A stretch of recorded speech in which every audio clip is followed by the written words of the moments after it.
하루 20분 성경 읽기 유진 피터슨의 메시지 성경. 오늘은 열왕기하 1장부터 시작합니다. 열왕기하 1장. 아합이 죽은 뒤에 모압이 이스라엘에 반역했다. 하루는 아하시야가 사마리아에 있는 왕궁 옥상에 발코니 난간에서 떨어져 부상을 입었다. 그는 에그론의 신 바알세붑에게 전령들을 보내어 내가 이 사고에서 회복되겠습니까? 하고 묻게 했다. 하나님의 천사가 디셉 사람 엘리야에게 말했다. 일어나거라. 나가서 사마리아 왕이 보낸 사람들을 만나 이렇게 전하여라. 이스라엘에 하나님이 없어서 내가 에그론의 신 바알세붑에게 물으러 달려가느냐? 왕이 피하려던 하나님의 메시지가 여기 있다. 너는 지금 누운 그 침상에서 내려오지 못할 것이다. 너는 이미 죽은 목숨이나 다름없다. 엘리야는 메시지를 전하고 사라졌다. 전령들이 돌아오자 왕이 말했다. 어찌하여 이렇게 금방 돌아왔느냐? 어찌 된 일이냐? 그들이 왕에게 말했다. 도중에 어떤 사람을 만났는데 그가 우리에게 이렇게 말했습니다. 그대들을 보낸 왕에게 돌아가 하나님의 메시지를 전하시오. 그러면서 하는 말이 이스라엘에 하나님이 없어서 내가 에그론의 신 바알세붑에게 물으러 달려갔느냐? 그럴 것 없다. 너는 지금 누운 그 침상에서 내려오지 못할 것이다. 너는 이미 죽은 목숨이나 다름없다. 고 했습니다. 왕이 말했다. 너희에게 그 말을 한 사람에 대해 자세히 알아보아라. 그가 어떻게 생겼더냐? 그들이 말했다. 털이 덥수룩하고 가죽 허리띠를 맸습니다. 왕이 말했다. 디셉 사람 엘리야가 틀림없다. 왕은 군지관 한 명과 부하 50명을 엘리야에게 보냈다. 그때 엘리야는 산꼭대기에 앉아 있었다. 군지관이 말했다. 거룩한 사람이여 왕의 명령이니 내려오시오. 엘리야가 50명의 부하를 둔 군지관에게 대답했다. 내가 참으로 거룩한 사람이라면 번개가 너와 내 부하 50명을 칠 것이다. 그러자 마른 하늘에서 번개가 내리쳐 군지관과 그의 부하 50명을 태워버렸다. 왕은 또 다른 군지관과 부하 50명을 보냈다. 거룩한 사람이여 왕의 명령인 지금 당장 내려오시오. 엘리야가 대답했다. 내가 참으로 거룩한 사람이라면 번개가 너와 내 부하 50명을 칠 것이다. 곧바로 하나님의 번개가 내리쳐 군지관과 그의 부하 50명을 태워버렸다. 그러자 왕은 세 번째 군지관과 그의 부하 50명을 보냈다. 세 번째로 군지관이 부하 50명과 함께 엘리야에게 다가갔다. 그 세 번째 군지관은 무릎을 꿇고 애원했다. 거룩한 사람이여 제 목숨과 이 50명의 목숨을 생각해 주십시오. 벌써 2번씩이나 마른 하늘에서 번개가 내리쳐 군 지휘관들과 그들의 부하 50명을 각 50명을 태워버렸습니다. 부디 제 목숨을 생각해 주십시오. 하나님의 천사가 엘리야에게 말했다. 가거라. 두려워하지 마라. 엘리야가 일어나 그와 함께 왕에게 갔다. 엘리야가 왕에게 말했다. 하나님의 말씀입니다. 너는 이스라엘에 내가 기도할 하나님이 없다는 듯이 에그론의 신 바알세붑에게 전령들을 보내 묻게 했으니 절대로 그 침상에서 살아 내려오지 못할 것이다. 너는 이미 죽은 목숨이나 다름없다. 과연 엘리야가 전한 하나님의 말씀대로 그가 죽었다. 아하시야는 아들이 없었으므로 그의 동생 요람이 뒤를 이어 왕이 되었다. 때는 유다 왕 여호사밧의 아들 여람 2년이었다. 아하시야의 나머지 생애에는 이스라엘 왕 연대기에 기록되어 있다. 열왕기하 2장. 하나님께서 엘리야를 회오리 바람에 실어 하늘로 데려가시기 직전에 이르다. 엘리야와 엘리사가 길가를 벗어나 걸어가고 있었다. 엘리야가 엘리사에게 말했다. 너는 여기 남아 있거라. 하나님께서 나를 베델로 보내셨다. 엘리사가 말했다. 그럴 수 없습니다. 저는 스승님을 절대 떠나지 않겠습니다. 그래서 그들은 함께 베델로 갔다. 베델의 예언자 수전생들이 엘리사를 만나 말했다. 하나님께서 오늘 당신의 스승을 데려가실 텐데 알고 계십니까? 그로써 엘리사가 말했다. 나도 알고 있으니 조용하시오. 엘리야가 엘리사에게 말했다. 너는 여기 남아 있거라. 하나님께서 나를 여리고로 보내셨다. 엘리사가 말했다. 그럴 수 없습니다. 저는 스승님을 절대 떠나지 않겠습니다. 그래서 그들은 함께 여리고로 갔다. 여리고의 예언자 수련생들이 엘리사에게 와서 말했다. 하나님께서 오늘 당신의 스승을 데려가실 텐데 알고 계십니까? 그로써 그가 말했다. 나도 알고 있으니 조용히 하시오. 엘리야가 엘리사에게 말했다. 너는 여기 남아 있거라. 하나님께서 나를 요단으로 보내셨다. 엘리사가 말했다. 그럴 수 없습니다. 저는 스승님을 절대 떠나지 않겠습니다. 그래서 두 사람은 함께 길을 떠났다. 그들 두 사람이 요단강가에 섰을 때 따라온 예언자 수련생 50명이 멀찍이 모여 있었다. 엘리야가 겉옷을 벗어 말아들고 그것으로 강물을 치니 물이 갈라져 두 사람은 마른 땅을 밟으며 강을 건넜다. 건너편에 이르러 엘리야가 엘리사에게 말했다. 주께서 나를 데려가시기 전에 내가 네게 바라는 것이 있느냐? 무엇이든 구하여라.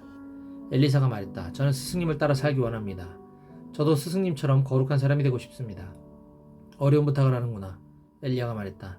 하지만 나를 데려가시는 것을 내가 지켜보고 있으면 내가 구한 것을 받게 될 것이다. 반드시 지켜보아야 한다. 실제로 그렇게 되었다. 그들이 함께 이야기하며 걷고 있는데 갑자기 불전차와 불말이 두 사람 사이에 끼어들더니 엘리야만 회오리 바람에 싣고 하늘로 올라갔다. 엘리사가 그 모든 것을 보고 소리쳤다. 나의 아버지, 나의 아버지, 이스라엘의 전차와 기병이시여. 더 이상 아무것도 보이지 않자 엘리사는 자기 옷을 잡고 찢었다. 그러고는 엘리야가 떨어뜨린 겉옷을 집어들고 요단 강가로 돌아와 그곳에 섰다. 그는 엘리야의 겉옷, 엘리야가 남긴 것은 그것뿐이었다. 을 들고 강물을 치며 말했다. 엘리야의 하나님 어디 계십니까? 그가 강물을 치자 물이 갈라져 엘리사는 걸어서 강을 건넜다. 여리고에서 온 예언자 수련생들은 자신들이 서 있던 곳에서 그 모든 광경을 보았다. 그들은 엘리야의 영이 엘리사 안에 살아있다고 말하면서 예를 갖춰 그를 맞이했다. 이어서 그들이 말했다. 우리에게 무슨 일이든 시키십시오. 여기 믿을 만한 사람 50명이 있습니다. 그들을 보내어 선생님의 스승을 찾게 하십시오.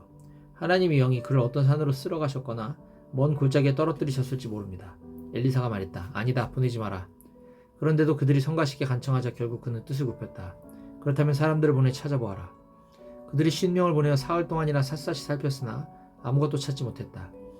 마침내 그들이 여리고에 있는 엘리사에게 돌아왔다. 그가 그들에게 말했다. 그것 보아라, 내가 말하지 않았느냐. 하루는 그 성읍 사람들이 엘리사에게 말했다. 선생님께서도 아시는 것처럼 우리 성읍은 위치가 아주 좋습니다. 그러나 물이 더러워서 아무것도 잘하지 못합니다. 그가 말했다. 새 대접에 소금을 조금 넣어 내게 가져오십시오. 그러자 그들이 그 말대로 했다. 엘리사는 샘으로 가서 그 안에 소금을 뿌리고 이렇게 선포했다. 하나님의 말씀입니다. 내가 이 물을 깨끗하게 했다.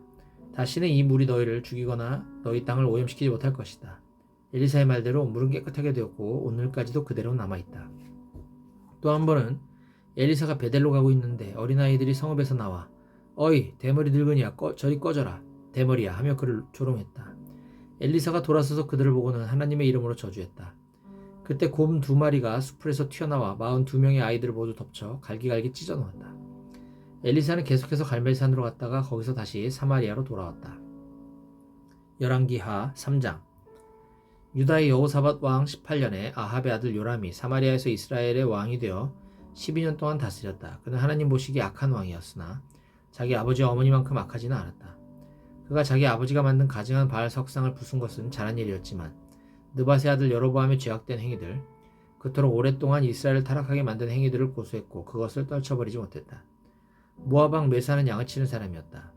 그는 어린 양 10만 마리와 순양 10만 마리를 이스라엘 왕에게 바쳐야 했다. 아합이 죽자 모압 왕은 이스라엘 왕에게 반기를 들었다. 그래서 요람 왕은 사마리아에서 나와 전쟁 준비를 했다.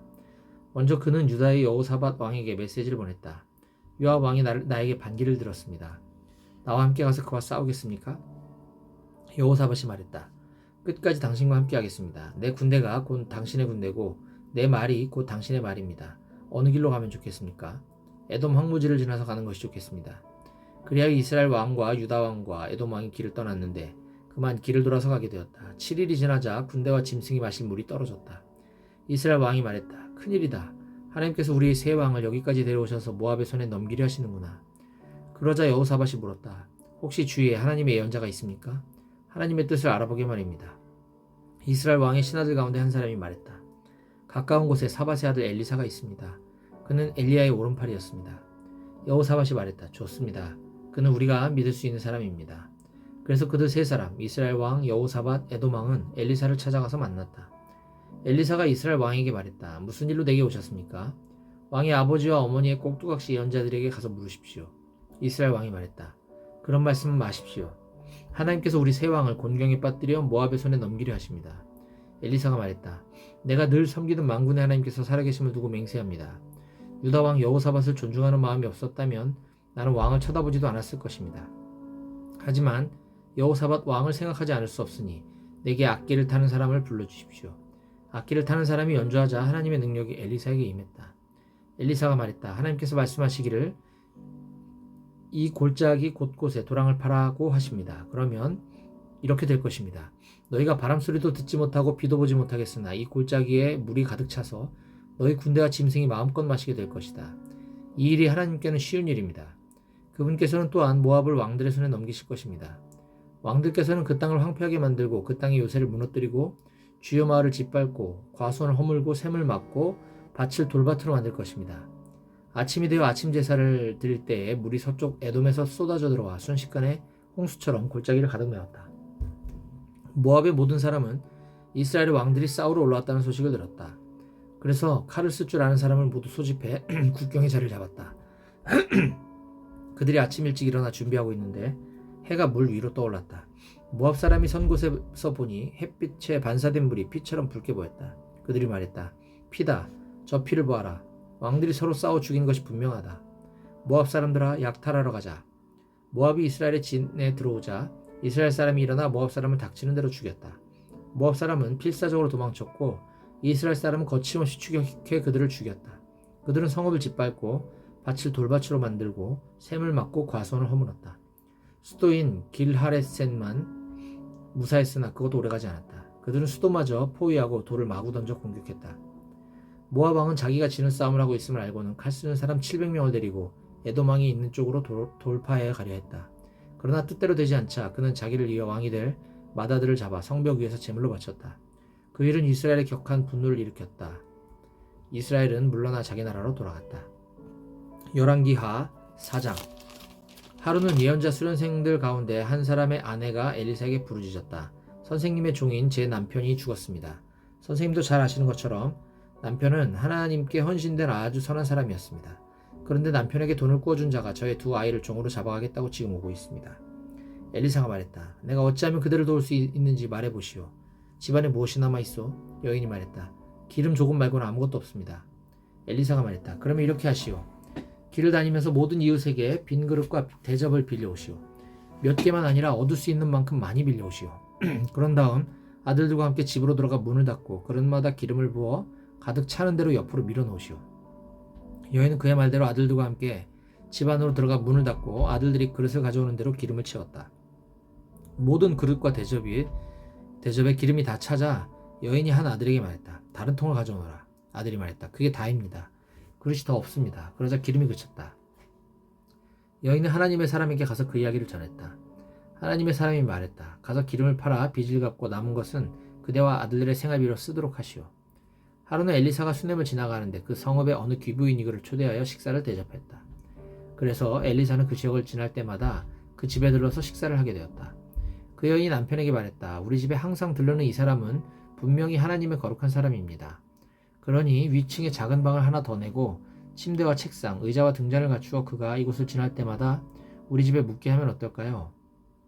그래서 다음부터 그곳을 지날 때 엘리사는 그 방에 가서 잠시 누워 쉬게 되었다. 그는 자기 종 게하시에게 말했다.